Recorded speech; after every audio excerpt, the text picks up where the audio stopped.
அனைவருக்கும் வணக்கம். இன்னைக்கு நம்ம என்ன என்ன பார்க்க போறோம் அப்படின்னு சொன்னா எஃப்எஸ்எஸ்சி இனிஷியேட்டிவ்ஸ். நான் ஆல்ரெடி சொல்லியிருக்கேன். மொத்தம் 3 யூனிட். மொதல் 3 யூனிட்டை வந்து நான் வந்து ஹேண்டில் பண்ண போறேன். அந்த மொதல் 3 யூனிட்டுமே ரொம்ப முக்கியமானது எக்ஸாம் பெர்ஸ்பெக்டிவ்ல. ஏன் அப்படின்னு சொன்னா FSSI food safety standard authority of India அப்படிங்கிறது ரொம்ப முக்கியம். அது கொண்டு வந்த லா முக்கியம். அந்த food related laws and international laws அப்படிங்கிறது ரொம்ப முக்கியம். FSSI food safety ecosystem எப்படி இருக்குங்கிறது ரொம்ப முக்கியம். அந்த ஃபுட் சேஃப்டி ஈகோ சிஸ்டத்தை எப்படி எஃப்எஸ்எஸ்ஐ பில்ட் பண்ணுது அப்படிங்கிறது ரொம்ப ரொம்ப முக்கியமான விஷயம். அந்த ஃபுட் சேஃப்டி ஈகோ சிஸ்டத்தை எப்படி எஃப்எஸ்எஸ்ஐ பில்ட் பண்ணுது? அப்போ அதுக்கு சில இனிஷியேட்டிவ்ஸ் தேவை. இனிஷியேட்டிவ்ஸ்னா எப்படி இருக்கணும்? நம்ம ஒரு எஃப்எஸ்எஸ்சியோட மேண்டேட் என்ன? Safe and wholesome food for the consumer. Safe and wholesome food for the consumer. அந்த safe and wholesome food for the consumer கொடுக்கறதுக்கு நிறைய இனிஷியேட்டிவ்ஸ் கொண்டு வந்திருக்காங்க. நிறைய இனிஷியேட்டிவ்ஸ் கொண்டு வந்திருக்காங்கன்னா, உதாரணத்துக்கு இந்த இனிஷியேட்டிவ்ஸ் எல்லாத்தையுமே நம்ம பார்ப்போம். இது வந்து யூனிட் 2ல இருக்கிறது. யூனிட் 2ல நிறைய இனிஷியேட்டிவ்ஸ் இருக்கும். RUCO, repurpose used cooking oil அப்படின்ற ஒரு ஸ்கீம்ஸ் இருக்கு. அதுதான் நம்ம பார்க்க போறோம். BHOG, blissful hygiene offering to God, BHOG அப்படின்ற ஒரு இது இருக்கு. கிளீன் ஸ்ட்ரீட் ஃபுட் அப் அப்படின்ற ஒரு ஸ்கீம் இருக்கு. ஃபுட் ஃபோர்டிஃபிகேஷன் அப்படிங்கிறதே ஒரு ஸ்கீம் தான். இந்த ஃபுட் ஃபோர்டிஃபிகேஷன்ல இருந்து நிறைய கொஸ்டின் கேட்டிருக்காங்க. அது என்னது? அடுத்து வந்து டாட் அப்படின்ற ஒரு புத்தகம். Eat right initiatives. Eat right இனிஷியேட்டிவ்ல ஈட் ரைட் ஸ்கூல் இருக்கு, ஈட் ரைட் கேம்பஸ் இருக்குது, நிறைய இனிஷியேட்டிவ்ஸ் இருக்குது. எல்லாமே எஃப்எஸ்எஸ்சியோட இனிஷியேட்டிவ் தான். கிட்டத்தட்ட ஒரு 20-25 இனிஷியேட்டிவ்ஸ் இருக்கு. எல்லாருமே ரொம்ப முக்கியம். இனிஷியேட்டிவ்ஸ்ல இருந்தே கிட்டத்தட்ட ஒரு 10 கொஸ்டின் கேட்பாங்க. டைரக்டா 10 கொஸ்டின் கேட்பாங்க. சரிங்களா? அதனால இது ரொம்ப முக்கியமானது. இப்போ நம்ம என்ன பார்க்க போறோம்? இந்த வகுப்புல என்ன பார்க்க போறோம்னா, ரூகோ, ரீபர்பஸ் யூஸ்டு குக்கிங் ஆயில். இப்ப இந்த நேம் கேட்கும் போதே உங்களுக்கு ஒரு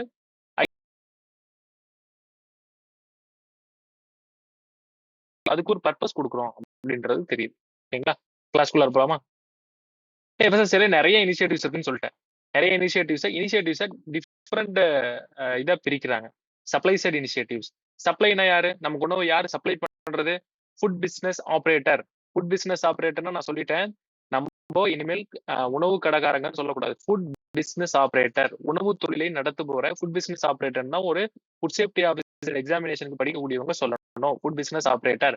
சப்ளை சைடு அந்த ஃபுட் பிசினஸ் ஆபரேட்டருக்கு விழிப்புணர்வு கொடுக்கறதா இருக்கட்டும். FoSTaC, food safety training and complaints அப்படின்ற ஒரு ஃபோஸ்டாக் ட்ரைனிங் அண்ட் கெப்பாசிட்டி பில்டிங்ல ஒரு ஸ்கீம் இருக்கு. அதை பத்தி பார்ப்போம். அடுத்து வந்து சர்டிபிகேஷன். சில ஹைஜீன் ரேட்டிங் சர்டிபிகேட். அந்த ஹைஜீன் ரேட்டிங் சர்டிபிகேட் கொடுக்கறதுனால ஒரு கடை நல்லா தூய்மையா வச்சிருக்கு, சத்தான உணவு கொடுக்கணும். அதுக்கு வந்து சில ஹைஜீன் ரேட்டிங் சர்டிபிகேட் கொடுப்போம். 5 ஸ்டார், 3 ஸ்டார், 4 ஸ்டார் அப்படின்னு கொடுக்கும்போது அவங்களுக்கு ஒரு என்கரேஜா இருக்கும். நம்ம சுத்தமா உணவுப் பொருளை தயாரிக்கிறதுனால ஃபுட் சேஃப்டி டிபார்ட்மெண்ட்ல இருந்தே நமக்கு வந்து ஒரு சர்டிபிகேட் கொடுக்குறாங்க அப்படின்றது அவங்கள ஒரு என்கரேஜ் பண்றதுக்காக கொடுக்குறது. அப்ப அது சப்ளை சைடு இனிஷியேட்டிவ்ஸ்.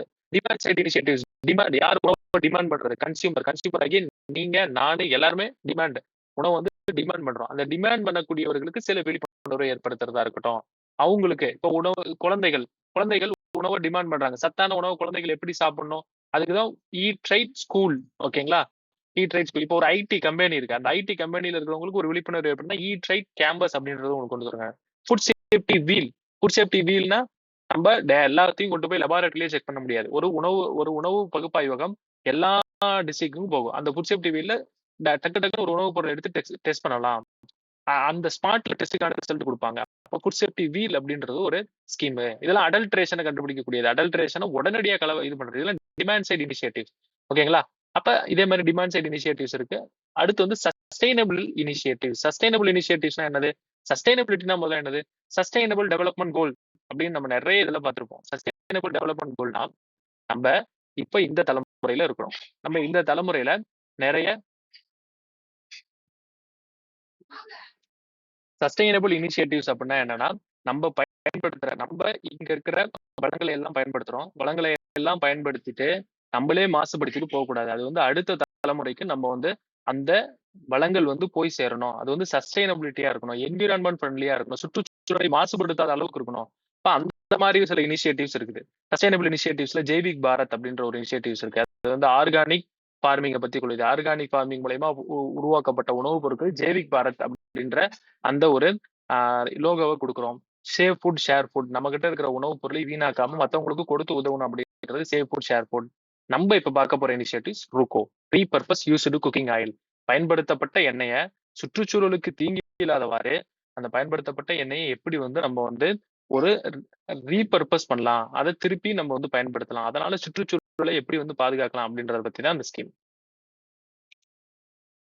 இது வந்து அந்த ஸ்கீம்ல ஏன் இந்த இமேஜ போட்டிருக்கேன் அப்படின்னு சொல்லி சொன்னா, லீனியர் எக்கானமி. ஒரு பொருள பயன்படுத்துறோம். அத ஒரு பொருள எடுக்கிறோம், பயன்படுத்துறோம், யூஸ் பண்றோம், வேஸ்ட்டா போயிடுது.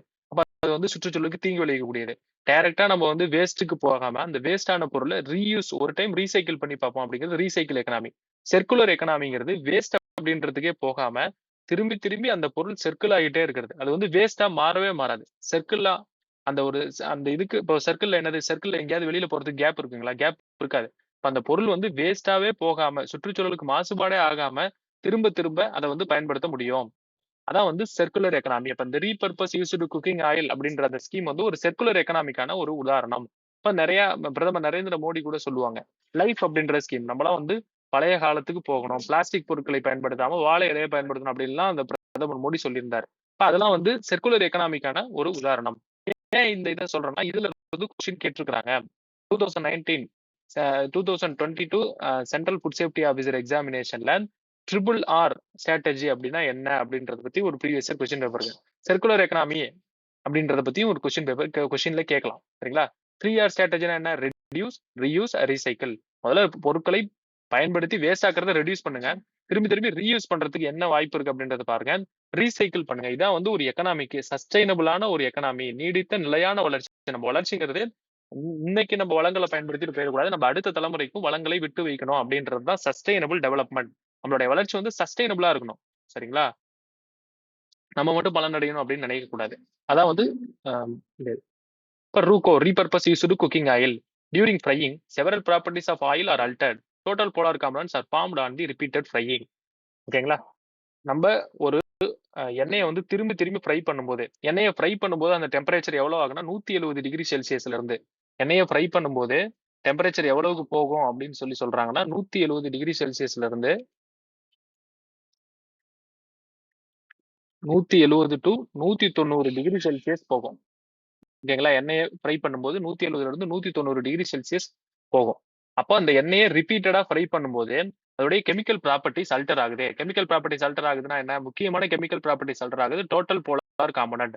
டோட்டல் போலார் காம்பனன்ட் அதிகமாகும் போது என்ன ஆகும் சார்? அப்ப எத்தனை டைமுக்கு மேல ஃப்ரை பண்ணக்கூடாது? 170 டு 190 டிகிரி செல்சியஸ்ல ஃப்ரை பண்ண டெம்பரேச்சர் ஆகும். ஆனா எஃப்எஸ்எஸ்ஐ என்ன சொல்றாங்கன்னா 105 டிகிரி செல்சியஸ்ல 3 டைமுக்கு மேல நீங்க வந்து ஃப்ரை பண்ணும்போது இது அடுத்த ஸ்லைட்ல நான் வந்து கொடுத்துருக்கேன். டேட்டாவை நான் வந்து கொடுத்துட்டேன். 3 டைமுக்கு மேல நீங்க ஃப்ரை பண்ணும்போது அதோடைய டோட்டல் போலார் காம்பனன்ட் அப்படின்ற அது வந்து அல்டர் ஆகுது. இந்த டோட்டல் போலார் காம்பனன்ட் அல்டர் ஆகும்போது என்ன ஆகும்? எண்ணெய் வந்து கருப்படிச்சு போயிடும். எண்ணெய் கருப்படிச்சு நம்ம நிறைய தெருவோர கடைகள்ல பார்ப்போம். தெருவோர கடைகள்ல ஆயில் வந்து ரொம்ப கருப்பா இருக்கும். அது காரணம் என்ன? நிறைய ஃபுட் பிசினஸ் ஆபரேட்டர் பெரிய ஃபுட் பிசினஸ் ஆபரேட்டர் அவங்க வந்து ஒரு முறை பயன்படுத்தப்பட்ட எண்ணெயினால் தயாரிக்கப்பட்ட ஸ்வீட் அப்படின்னு சொல்லுவாங்க.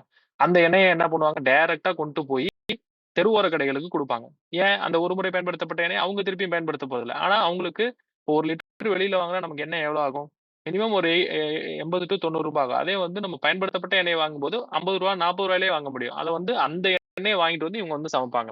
இப்ப இது ரிப்பீட்டடா அத ஃப்ரை பண்ணும்போது டிபிசி அதிகமாகுது. டிபிசி அதிகமாகுது. நம்ம கன்சியூமர் அத வாங்கி அந்த உணவுப் பொருட்களை வாங்கி சாப்பிடுற கன்சியூமருக்கு அது வந்து தீங்கு விளைவிக்குது. அந்த தீங்கு விளைவிக்குன்னா என்னென்ன டிசீஸ் வருது? Several disease, hypertension, atherosclerosis, Alzheimer disease, liver disease இந்த மாதிரி டிசீஸ்லாம் வருது. அதுக்கு தான் என்ன பண்ணாங்க? எஃப்எஸ்எஸ்ஐ வந்து food safety standard licensing and registration of food business அந்த ரெகுலேஷன்ல ஒரு அமெண்ட்மெண்ட் கொண்டு வராங்க. அந்த அமெண்ட்மெண்ட் மூலயமா quality of vegetable oil for repeated frying in the official gazette ஒரு வெஜிடபிள் ஆயிலோட குவாலிட்டி எப்படி இருக்கும் அப்படின்னு சொல்லிட்டு ஒரு ஒரு இதை வந்து கொண்டு வராங்க. ஒரு அமெண்ட்மெண்ட் கொண்டு வராங்க. சரிங்களா? To safeguard the consumer health, FSSAI has fixed a limit for total polar component 25%, beyond which the vegetable oil shall not be used. Total polar component அதிகமாச்சுன்னா எண்ணெய் வந்து கருப்பாயிடும். 105 டிகிரி செல்சியஸ் 3 டைமுக்கு மேல ஃப்ரை பண்ணும்போது டோட்டல் போலார் காம்பனன்ட் 25% மேல போயிடும். அந்த 25% மேல போல எண்ணெயை நம்ம பயன்படுத்தக்கூடாது அப்படின்ற அந்த ஒரு இதை கொண்டு வராங்க. அப்ப அந்த இதை கொண்டு வந்துட்டு அது எப்பல இருந்து கொண்டு வராங்க அப்படின்னா 1 ஜூலை 2018 ஆன்வர்ட்ஸ் எல்லா ஃபுட் பிசினஸ் ஆபரேட்டர்னா அடுத்து வந்து இங்க பாருங்க 50 litres of cooking oil per day 50 லிட்டருக்கு மேல ஒரு நாளைக்கு குக்கிங் ஆயில பயன்படுத்துறவங்க எல்லா ஃபுட் பிசினஸ் ஆபரேட்டரும் அந்த 25% திரும்பி திரும்பி பயன்படுத்தப்பட்ட ரிப்பீட்டட் ஃப்ரையிங் ஆயில் அந்த ஃப்ரையிங் ஆயில் பயன்படுத்தக்கூடாது. அப்படியே அந்த ஃப்ரையிங் ஆயில பயன்படுத்தினாலும் அந்த ஆயில என்ன பண்ணணும்? திரும்பி கொண்டு போயிட்டு ஒரு ஸ்டோரேஜ் இதுல சேமிச்சு வச்சிடணும். சேமிச்சு வச்ச உடனே எஃப்எஸ்எஸ்ஐ மூலமா யூஸ்டு குக்கிங் ஆயில் அக்ரிகேட்டர்ஸ், அந்த யூஸ்டு குக்கிங் ஆயில கலெக்ட் பண்றவங்க வருவாங்க.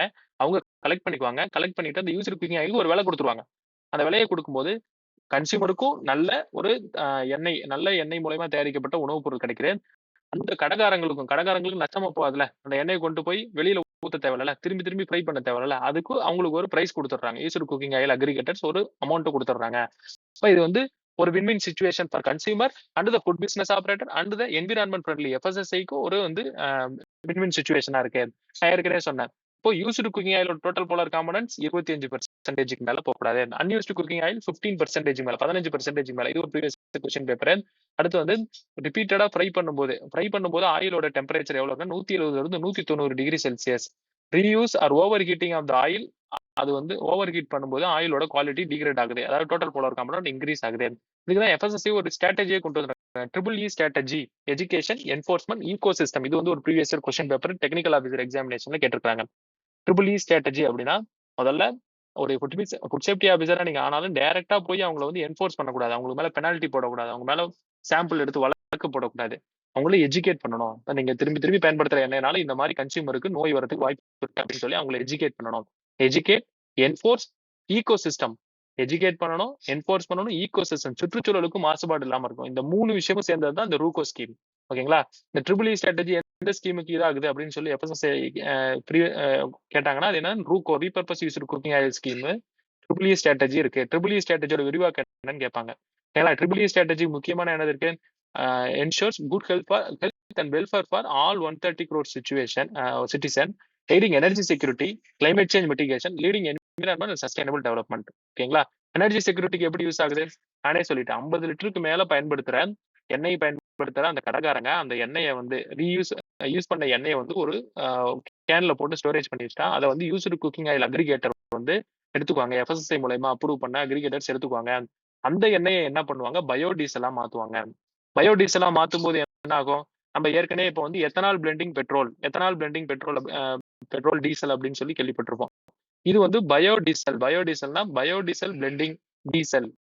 டீசலோட இதை வந்து பிளெண்ட் பண்ணுவாங்க. 20% பிளெண்ட். இப்போ டீசல் வந்து 1 லிட்டர் இருக்குன்னா அதுல 20 எம்எல் வந்து 200 எம்எல் வந்து பயோடீசலை பிளெண்ட் பண்ணும்போது நம்ம வந்து நார்மலா டீசல் இதெல்லாம் வந்து இது பண்ணும்போது ஃபசைல் கோயில் இது பண்ணும்போது கார்பன் டை ஆக்சைடு எமிட் ஆகுது, பார்ட்டிகுலேட் மேட்டர் எமிட் ஆகுது. இது வந்து சுற்றுச்சூழலுக்கு தீங்கா இருக்கு. அப்போ வந்து இது டீசலோட பிளெண்ட் பண்ணும்போது நமக்கு என்விரான்மெண்ட்டும் பொல்யூஷன் ஆகாம இருக்கும். சரிங்களா? என்விரான்மெண்ட் பொல்யூஷனை கண்ட்ரோல் பண்ண முடியும். அதனால கிளைமேட் சேஞ்ச், குளோபல் வார்மிங் இந்த மாதிரியான சுற்றுச்சூழலுக்கு தீங்கு விளைவிக்கக்கூடிய நிகழ்வுகளை தடுக்க முடியும் அப்படின்னு சொல்லி சொல்றாங்க. ஓகேங்களா?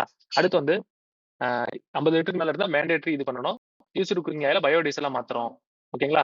அடுத்து வந்து இந்த laboratory testing method. Used cooking ஆயில எந்த டெஸ்டிங் மெத்தட் நம்ம வந்து அளக்கணும் அப்படின்னு சொல்லி சொன்னா ஏஓஏசி மெத்தட் 982.27 இந்த மெத்தட் மூலமா தான் அளக்கணும். இது வந்து ஒரு தியரி தான். இது வந்து ஒரு நீங்க மனப்பாடம் பண்ணிட்டாகணும். இது வந்து ஃபுட் அனலிஸ்ட் எக்ஸாம்ல கேட்கறதுக்கு வாய்ப்பு இருக்கு. இதுக்கு நிறைய ரெகுலேஷன்ஸ் இருக்கு. இதுக்கு நிறைய இந்த ரெகுலேஷன்ல என்ன சொல்றாங்க, லைசன்சிங் அண்ட் ரெஜிஸ்ட்ரேஷன் ஆக்ட்ல ஒரு அமெண்ட்மெண்ட் கொண்டு வந்தாங்க அப்படின்றதும் 50 லிட்டருக்கு மேல இருந்தா சேமிச்சு வைக்கணும்னு சொல்லிட்டோம். ரீயூஸ் குக்கிங் ஆயில அவாய்ட் பண்ணணும். அடுத்து வந்து அந்த ரீஹீட்டிங் எத்தனை டைமுக்கு மேல பண்ணலாம்னா 3 டைம்ஸ்க்கு மேல ரீஹீட்டிங் பண்ணும்போது டிரான்ஸ்ஃபேட் அதிகமாகுது, டோட்டல் போலார் காம்பனன்ட் அதிகமாகுது. அப்ப அந்த 3 டைமுக்கு மேல பண்ணக்கூடாது. 105 டிகிரி செல்சியஸ் ஃப்ரையிங் பண்ண ஆயில் வந்து எத்தனை டிகிரி செல்சியஸ் இருக்குன்னா 170 to 190 டிகிரி செல்சியஸ். ஆனா 105 டிகிரி செல்சியஸ்ல 3 டைமுக்கு மேல ரிப்பீட்டட் ஃப்ரையிங் பண்ணும்போது டோட்டல் போலார் காம்பனன்ட் 25% மேல போகுது, பிளாக் ஆகுது. எண்ணெய் வந்து பிளாக் ஆகுது அப்படின்றத நம்ம பார்க்கணும். Reheating and reuse of oil should be avoided as far as possible. முடிஞ்ச அளவுக்கு அதை அவாய்ட் பண்ணிக்கணும். 25% மேல டோட்டல் போலார் காம்பனன்ட் போடுச்சுன்னா அதை வந்து நம்ம வந்து பயன்படுத்தக்கூடாது அந்த எண்ணெயை. இதுவும் அதே மாதிரி தான். Repeated use of cooking oil வந்து நம்ம வந்து பயன்படுத்தக்கூடாது. சப்போஸ் அந்த ஆயிலை பயன்படுத்தினாலும் அதை வந்து ஒரு டைமுக்கு மேல யூஸ் பண்ண ஆயில திருப்பி ஃப்ரை பண்றதுக்கே நீங்க பயன்படுத்தக்கூடாது. ஏன்னா கறியை வந்து கறி ப்ரிப்பரேஷனுக்கு வேணா யூஸ் பண்ணலாம், காய்கறிகள் வதக்கிறதுக்கு வேணா யூஸ் பண்ணலாம் அப்படின்னு சொல்றாங்க. அந்த யூஸ்டு குக்கிங் ஆயில நீங்க எத்தனை நாளைக்கு ஸ்டோர் பண்ணி வைக்கணும் அப்படின்னு சொல்லி சொன்னா 1 or 2 days தான். அதுக்கு மேல நீங்க ஸ்டோர் பண்ணி வச்சுன்னா அதோட குவாலிட்டி வந்து டிட்டோரியேட் ஆகிடும். சரிங்களா? அடுத்து வந்து ப்ளூ கிரே ஸ்மோக். எப்போ வந்து நீங்க ஆயில வந்து ஃப்ரை பண்ணும்போது பயன்படுத்தணும், ப்ளூ கிரே ஸ்மோக் அந்த ஆயில்ல வந்துச்சுன்னா அந்த ஆயில பயன்படுத்தக்கூடாது. மர்க்கி கலர்ல போச்சுன்னா அந்த ஆயில பயன்படுத்தக்கூடாது அப்படின்னு சொல்லி சொல்றாங்க. Blue grey smoke, black and murky. ஓகேங்களா? ஆயில் வந்து ப்ளூ கிரே ஸ்மோக் கொடுக்கும். அந்த ஆயிலோட கலர் வந்து பிளாக் அண்ட் மர்க்கி கலரா வந்துச்சுன்னா அதை வந்து டெஸ்டாய் பண்ணிடணும். டெஸ்டாய்னா ட்ரைனேஜ் சிஸ்டத்துல போய் ஊற்றக்கூடாது. அதை வந்து ஒரு ஒரு ஒரு கேன்ல வந்து சேமிச்சு வைக்கணும். சேமிச்சு வச்சு யூஸ்டு குக்கிங் ஆயில் அக்ரிகேட்டர் கொடுக்கணும். அவர் வந்து பயோடீசலா மாத்துவாங்க. ஓகேங்களா? டோட்டல் போலார் கம்பெனி 25% மேல used cooking oil, unused cooking ஆயிலுக்கு 15%. வந்து இது பண்ணுவாங்க. வந்து 50 லிட்டருக்கு மேல இருந்தா நீங்க அங்க கொடுத்துருவீங்க. 50 லிட்டருக்கு கீழே கம்மியா தான் இருக்கு. வீட்டுல தான் பயன்படுத்தணும் அப்படின்னு சொல்லி சொன்னா, வீட்டுல இருந்தாலும் டைரக்டா கொண்டு போய் ட்ரைனேஜ்ல கொட்டாம ஒரு சாண்ட், ஒரு மண்ணுலயோ அல்லது சாண்டஸ்லயோ ஒரு பேப்பர் டவல்லயோ போட்டு இது பண்ணும்போதே அது டைரக்டா என்விரான்மெண்ட்டுக்கு எந்த தீங்கும் கொடுக்காது அப்படின்னு சொல்லி சொல்றாங்க. இந்த இமேஜ்ல எல்லாம் நீங்க வந்து பார்த்தா உங்களுக்கு தெரியும். இதெல்லாம் ஏன் போட்டிருக்காங்க? டிப்ஸ் 5 டிப்ஸ் ஃபார் ஃப்ரையிங் எல்லாம் ப்ரீவியஸ் இயர் क्वेश्चन பேப்பர்ல கேட்டிருக்காங்க. சென்ட்ரல் ஃபுட் சேஃப்டி ஆபீசர்ல 2 ஸ்டேஜ் நடக்கும். எஃப்எஸ்ஓ டிஎன்எம்ஆர்பில ஒரு ஸ்டேஜ் தான் நடக்குது. போன வருஷம் இப்போ லாஸ்ட் அட்டம்ப்ட்ல ஒரு ஸ்டேஜ் தான் நடந்துச்சு. இந்த ஒரு ஸ்டேஜ்ல ஈஸியான கொஸ்டின் தான் கேட்டாங்க. உங்களுக்கு கஷ்டமான கொஸ்டின் கேட்கணும் எப்படி வேணா கேட்கலாம். ஓகேங்களா? மேக்ஸிமம் வெஜிடபிள் ஆயிலே யூஸ் பண்ணுங்க. மேக்ஸிமம் வெஜிடபிள் ஆயிலே யூஸ் பண்ணணும். ஃப்ரை பண்றதுக்கு என்னென்ன இதை வந்து பயன்படுத்தணும்? மேக்ஸிமம் வெஜிடபிள் ஆயிலே யூஸ் பண்ணணும். லோயஸ்ட் டெம்பரேச்சர்ல ஃப்ரை பண்ணணும். இப்போ லோயஸ்ட் டெம்பரேச்சர்னா 105 டிகிரி செல்சியஸ் கீழே ஃப்ரை பண்ணணும். ஓகேங்களா? அது வந்து ஸ்மோக் ப்ளூ கிரே ஸ்மோக் கொடுக்குற மாதிரி இருக்கக்கூடாது. ஆயில் வந்து அப்படி ப்ளூ கிரே ஸ்மோக் கொடுக்கணும், அந்த ஆயிலை எடுத்து ஊற்றி வச்சிடணும். ஓகேங்களா? அடுத்து வந்து இப்போ அதுல நீங்க ஃப்ரை பண்ணும்போது சில பார்ட்டிகல்ஸ் அடியில தங்கிரும்ல. இப்போ வடை இது கடையிலாம் போய் பார்த்தீங்கன்னா கடையில வடை எல்லாம் தங்கிருக்கும். அந்த இதை வந்து எடுத்துடணும். அந்த இதை எடுத்துட்டு மறுபடியும் நீங்க இது பண்ண ஃப்ரை பண்ணலாம். மேக்ஸிமம் நாங்க என்ன இது பண்ணதுன்னா, அந்த மாதிரி பிளாக் கலர்ல இருக்கிற ஆயில் இருந்தா அதை எடுத்து கொட்டிடுவோம். சரிங்களா? அதாவது கொட்டிடணும். அவங்களுக்கு அட்வைஸ் பண்ணணும். அதை வந்து சேமிச்சு வைக்கிறதுக்கு அட்வைஸ் பண்ணணும். அடுத்து வந்து நம்ம வந்து ஸ்டெயின்லெஸ் ஸ்டீல் இருக்கிற அந்த ஃப்ரையர் அந்த இதை தான் யூஸ் பண்ணோம். Iron pan, avoid iron pan. Iron பேனை வந்து யூஸ் பண்ணக்கூடாது. அயன் பேனை வந்து யூஸ் பண்ணி ஃப்ரை பண்ணக்கூடாது. ஐடியலி எவ்வளவு ஒரு ஆயில வந்து 3 டைம்ஸ் யூஸ் பண்ணலாம். ஆனா ஐடியல் வந்து ஒன்லி 1 டைம் தான். ஓகேங்களா? அதே மாதிரி ஒரு டைம் யூஸ் பண்ணப்பட்ட ஃப்ரைக்கு யூஸ் பண்ணப்பட்ட ஆயில கறி ப்ரிப்பரேஷனுக்கு வேணா பயன்படுத்தலாம். வேற எந்த இதுக்கும் பயன்படுத்தக்கூடாது. அதை ஸ்டோர் பண்ணி வைக்கணும்னா 1 or 2 டேஸ் 2 டேஸ் மேல ஸ்டோர் பண்ணி வச்சா டிட்டோரியேட் ஆயிடும். அதே மாதிரி தான் இது மேக்ஸிமம் அந்த இதுல இருந்தது தான் நம்ம போன ஸ்லைட்ல சொன்னது தான் மேக்ஸிமம் இதுல இருக்கும். வேற எது எக்ஸ்ட்ரா இருக்காது. ஸ்டெயின்லெஸ் ஸ்டீல் பயன்படுத்தணும். ஐரன் பேன் யூஸ் பண்ணக்கூடாது. திரும்பி திரும்பி வந்து அந்த பயன்படுத்தப்பட்ட எண்ணெயில இருக்கிற கீழே இருக்கிற அந்த பார்ட்டிகல்ஸை ரிமூவ் பண்ணிட்டு கொஞ்சம் யூஸ் பண்ணலாம். அதுவும் பிளாக் கலர்ல மாறிச்சுன்னா, பிளாக் அண்ட் மர்க்கி கலர்ல மாறிச்சுன்னா யூஸ் பண்ணக்கூடாது. ப்ளூ கிரே ஃபோம் அதை வந்து ஆயில் குடிச்சுன்னா அதை இது பண்ணக்கூடாது. 105 டிகிரி செல்சியஸ் 3 டைம்ஸ்க்கு மேல இது பண்ணக்கூடாது. பட் ஆனா ஐடியல் மேக்ஸிமம் 3 டைம்ஸ் பயன்படுத்தினா ஐடியல் வந்து ஒன்லி 1 டைம் தான். அந்த ஃப்ரையிங் பண்ண இதை வந்து என்ன பண்ணணும்னா, ஃப்ரையிங் பண்ண ஆயில வந்து நம்ம என்ன பண்ணலாம், ஒரு கறி ப்ரிப்பரேஷனுக்கு தான் பயன்படுத்தணும். மறுபடியும் ஃப்ரையிங் பண்ணக்கூடாது. எக்ஸ்ட்ரா இருக்கிற ஆயில் 50 லிட்டருக்கு மேல ஆயில் நீங்க வந்து ஒரு நாளைக்கு பயன்படுத்தினா அந்த மேண்டேட்டரியா அந்த ஆயில் இது வந்து எவ்வளவு ஆயில நான் வந்து இன்னைக்கு யூஸ் பண்ணேன் அப்படின்ற அந்த ஒரு ரெக்கார்டை வந்து வச்சிருக்கணும். அந்த எக்ஸ்ட்ரா இருக்கிற ஆயில கொண்டு போய் 1 லிட்டரோ 2 லிட்டரோ சேமிச்சு வைக்கும் போது யூஸ்டு குக்கிங் ஆயில் அக்ரிகேட்டர் வந்து அது பயோடீசலா மாத்துறதுக்கு எடுத்துட்டு போவாங்க. உங்களுக்கு ஒரு பிரைஸ் கொடுத்துருவாங்க, உங்களுக்கு ஒரு அமௌண்ட் கொடுத்துருவாங்க. சரிங்களா? இது வந்து கன்சியூமர் சைட்லயும் நல்ல உணவுப் பொருள், safe and wholesome food for the consumer சைடும் ஒரு நல்ல இதா இருக்கு. ஃபுட் பிசினஸ் சாப்பிட்ற கடைக்காரங்களுக்கும் ஒரு அமௌண்ட் கிடைக்குது. அதை வந்து பயோடீசலா மாத்தும் போது நம்ம இந்தியன் எக்கனாமிக்கும் அதிகமா இருக்குது. ஏன்னா நம்ம இம்போர்ட் அதிகமான ஆயில வந்து நம்ம இம்போர்ட் தான் பண்றோம். வெளியில இருந்து இம்போர்ட் பண்றோம். இம்போர்ட் பண்ணும்போது நம்ம வெளிநாடுகளை சார்ந்து இருக்கிறோம். வெளிநாடுகளை சார்ந்து இருக்கும்போது இப்ப ஸ்ட்ரைட் ஆஃப் ஹோர்மோஸ் ஈரானுக்கும் அமெரிக்காவுக்கும் இஸ்ரேலுக்கும் போர் நடக்கிறப்ப ஸ்ட்ரைட் ஆஃப் ஹோர்மோஸ் அப்படின்ற அந்த ஒரு நீர் இணைப்பை வந்து தடை பண்ணிட்டாங்க. அதனால ஆயில் வந்து நமக்கு வரத்துக்கு ரொம்ப தாமதமாகுது கடல் வழியா. அதனால ஆயிலோட பிரைஸ் அதிகமாகுது. இப்ப நம்ம வந்து ஆத்ம நிர்பான் பாரத் ஆகணும் அப்படின்னு சொல்லி சொன்னா நம்மளுடைய எந்த பொருளும் வெளிநாட்டுல இருந்து இம்போர்ட் பண்ணாம நம்மளே அதை வந்து தயாரிக்கிற அளவுக்கு இருக்கணும். நம்ம கிட்ட ஆயில் ரிசர்வ்ஸ் இல்ல. மேக்சிமம் நம்மளோட இம்போர்ட் இல்ல ஆயில் தான் அதிகமா இருக்கு. அப்ப அதுக்கு இந்த ஸ்கீம் வந்து பயன்படும். எத்தனால் பிளெண்டிங் பெட்ரோல் மாதிரி வந்து பயோடீசல் பிளெண்டிங் பெட்ரோல் அதுக்கு வந்து பயன்படும் அப்படின்றாங்க. ஓகேங்களா? மேக்சிமம் ஸ்டோர் பண்ணி 2 நாளைக்கு மேல ஸ்டோர் பண்ணி வைக்க கூடாது. அதே மாதிரி இந்த மாதிரியான இதெல்லாம் நீங்க இது பண்ணலாம். 105 டிகிரி செல்சியஸ் மேல ஃப்ரை பண்ணக்கூடாது. அப்படி ஒரு டர்ன். இந்த இதுல நிறைய கொஸ்டின்ஸ் நம்ம வந்து நிறைய விஷயத்த டிஸ்கஸ் பண்ணோம். டோட்டல் போலார் கம்பெனி 25% இருக்கணும். அன்யூஸ்டு குக்கிங் ஆயில்ல 15% இருக்கணும். 50 லிட்டருக்கு மேல வச்சிருந்தா மேண்டேட்ரி. இந்த மாதிரி நிறைய தகவலை நம்ம வந்து பார்த்தோம். இப்போ இதுல இருந்து ப்ரீவியஸ் இயர் கொஸ்டின் பேப்பர் என்ன கேட்டிருக்காங்கன்னா யுவர் டர்ன் நீங்க இந்த கிளாஸை கவனிச்சு இதுல இருந்து வர கொஸ்டினுக்கு நீங்க ஆன்சர் பண்ணணும். What is triple strategy implemented by FSSAI to promote RUCO. Triple strategy எதோட தொடர்புடையது அப்படின்னு சொல்லி சொன்னா ரூகோவோட தொடர்புடையது அப்படின்றது தெரிஞ்சுக்கணும். ட்ரிபிள் ஸ்ட்ராட்டஜினா என்ன? எஜுகேஷன். அதை நீங்க ஆன்சர் பாத்துங்க. நாலு ஆப்ஷன் பாத்துங்க. Dehradun based Indian Institute of Petroleum convert used cooking oil. இது வந்து சிஎஃப்எஸ் 2019 கேட்டது. என்ன பண்றாங்க அப்படின்றது. The best practices of for frying. அந்த பிக்சர்ல போட்டிருந்தல for frying food include all of the following except. நீங்க எக்ஸப்ட் நாட் அப்படின்ற அந்த வார்த்தையை ரொம்ப குறிக்கணும்.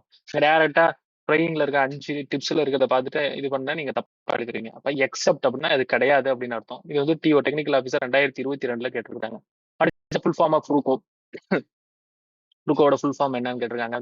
வேர்ல்டு பயோஃபியூவல் டே என்ன அப்படின்னு சொல்லிட்டு ஜூனியர் அனலிஸ்ட் 2023 அந்த எக்ஸாம்ல கேட்டிருக்காங்க. FSSI has fixed limit for DPC in vegetable oil which is assistant 2023 FSSI கூடிய அசிஸ்டன்ட் எக்ஸாம்ல கேட்டிருக்காங்க. ஓகேங்களா? இதுக்கு நெக்ஸ்ட் கிளாஸ்ல நம்ம இதை வந்து டிஸ்கஸ் பண்ணுவோம். அந்த நம்ம கிளாஸ் நடத்தினதை பார்த்துட்டு இந்த கொஸ்டின் அட்டன் பண்ணுங்க. இதுல சில கொஸ்டின் நான் வந்து டிஸ்கஸே பண்ணியிருக்க மாட்டேன். ஏன் டிஸ்கஸ் பண்ணியிருக்க மாட்டேன்? ஏன் இது பண்ணியிருக்க மாட்டேன்னா நம்ம நடத்துற எல்லா விஷயமும் மேக்ஸிமம் ஓரளவு கவர் பண்ணியிருக்கோம். அந்த வேர்ல்டு பயோஃபியூவல் டே எல்லாம் வந்து ஜிகே விஷயம். சரிங்களா? அதை வந்து நம்மளால இது பண்ண முடியாது. வேர்ல்டு பயோஃபியூவல் இது பயோஃபியூவலா தொலைவு இருக்கிறதுனால இதில் வந்து போட்டிருக்கேன். அடுத்து டேராடூன் பேஸ்ட் இன்ஸ்டியூட் அதுவும் நான் வந்து கவர் பண்ணியிருக்க மாட்டேன். Current affairs. இனிமேல் யூஸ்டு குக்கிங் ஆயில பத்தி என்ன கரண்ட் அஃபேர்ஸ் வந்தாலும் அதை நீங்க வந்து அப்கிரேட் பண்ணிக்கணும். அது ரொம்ப முக்கியம். ஓகேங்களா? தேங்க்யூ.